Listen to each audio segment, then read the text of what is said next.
काय ग सांगू तुका माझी मालवणची माती, आंब्याचं गोडवा हाय काळजात रवता, फणसाचं गोडवा हाय अनसात मिळता, माझो मालवणचं गाव ओ माझो मालवणचं गाव.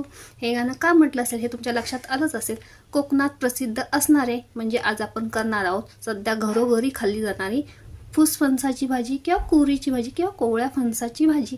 त्यासाठी इथे मी छोटा फणस घेतला, त्याची वरची साल काढून घेतली, फणसाचे बारीक तुकडे करून कुकरला 3 शिट्ट्या देऊन शिजवून घेतल्या. फोडणीसाठी मी मोहरी, लसूण, कांदा, कढीपत्ता आणि 2 चमचे लाल तिखट मीठ टाकून घेतलं आणि हे शिजलेले फणसाचे बारीक तुकडे मी चमच्याने अगदी बारीक करून घेतले आणि आता कढईमध्ये टाकून छान आपण परतून घेऊया. वरून ओलं खोबरं सुद्धा टाकलेलं आहे, छान असं परतून घेऊया. सध्या कोकणात घरोघरी केली जाणारी फणसाची भाजी तयार झालेली आहे. आवडली असेल तर या खायला.